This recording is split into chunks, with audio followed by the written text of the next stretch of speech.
Fans, the countdown to Soul Survivor VIII Final Destination is on.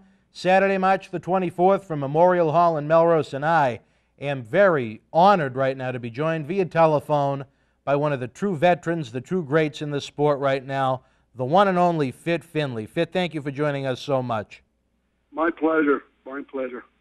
Busy man, wanted around the world right now. We tried desperately to get you in for our 10th anniversary show last fall. That didn't work out as you were overseas, but this go-around, you're here to make a big-time impact at MWF Soul Survivor VIII. Former WCW Hardcore Champion, WWE US Champion. You've done it all around the world. Fit, as we spoke about a moment ago before we went on the air, tell the fans a little about what the heck you've been doing right now in the United States and abroad. Well, I'm obviously wrestling. That's my life. That's all I've ever done. Next week I'm going to Japan. That's what I do. I get in the ring, but during the week I teach high school wrestling. I coach a high school here in Georgia, and that's my life. Just my 3 kids wrestle. My daughter's a state champion. My eldest son hopes to win state this year, and my youngest one, he's also wrestling. So they're all winning competitions all the time, but myself, I'm stepping in through the ropes and taking care of people as I normally do.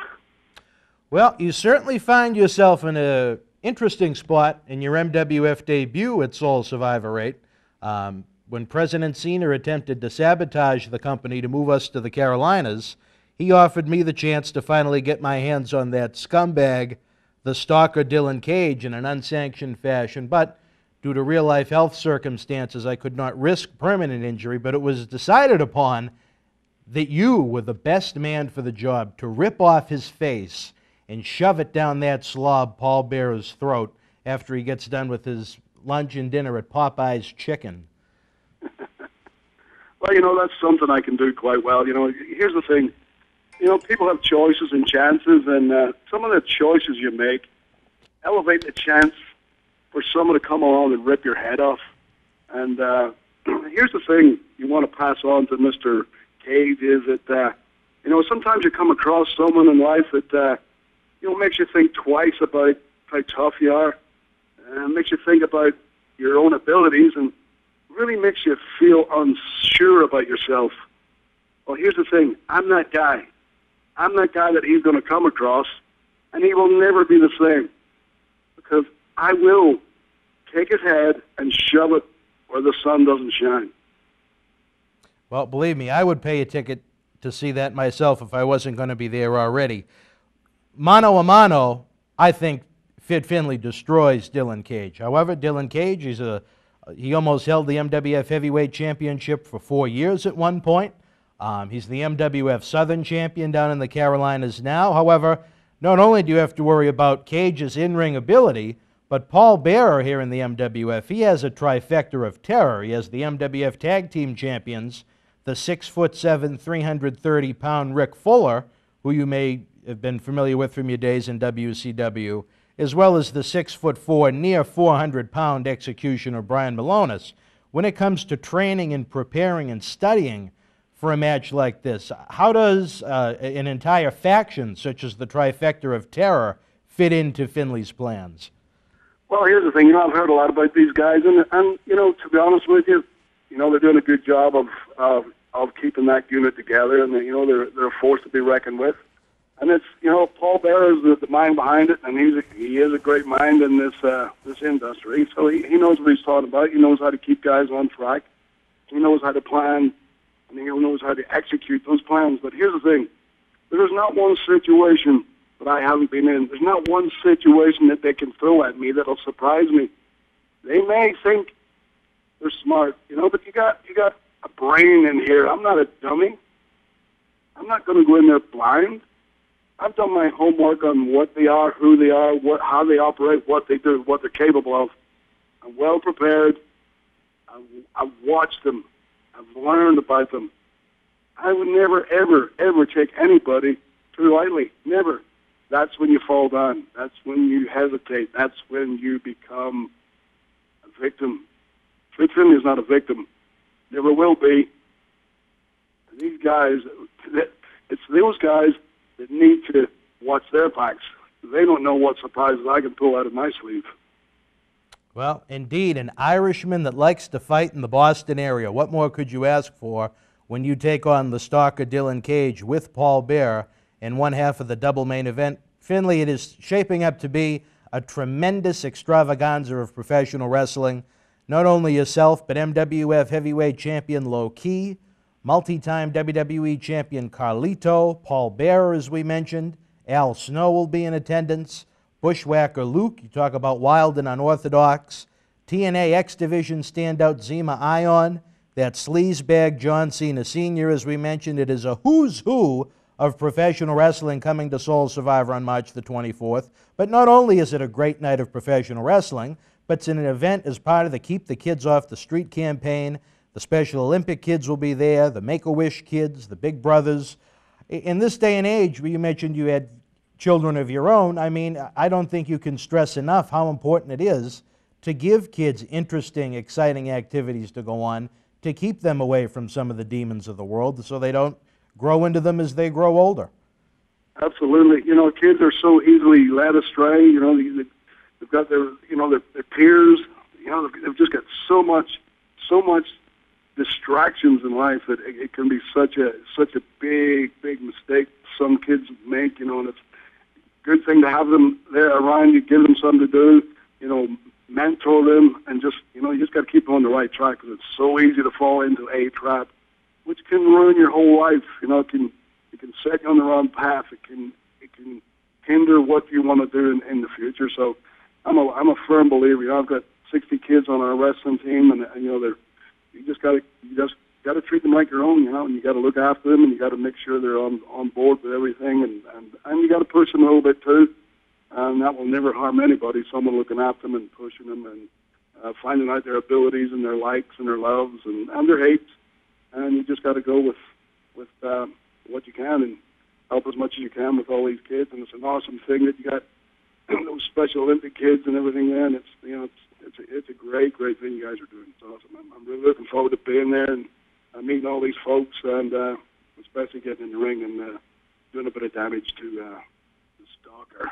Oh, we certainly need to see some stalking going on for the Stalker, but, you know, sometimes people may look at it as patting ourselves on the back, but I'm very proud that the Millennium Wrestling Federation has been named Special Olympic Partners in 2011 and 2012. And I don't think that's just something that represents the company. I think it represents every athlete that competes in the ring. I think it represents the support staff that often goes unrecognized. And it also represents all of the great superfans that come out and support the live events. Absolutely. Anybody that has anything to do with in any capacity at all, even if it's just coming to support, and, you know, it's everybody's part of it. It's a great thing, and that's a great achievement that you guys have done there, and I'm proud to be a little part of it, and hopefully, you know, it'll get bigger and better, and awesome thing you're doing. It's great. Well, we're equally as proud to have you as part of the event, as part of the pre-event meet and greet, and then in the ring itself. One question I have to ask a veteran such as yourself, Fit, is someone that right now is traveling around the country, traveling around the world even, in some of your tours of Japan.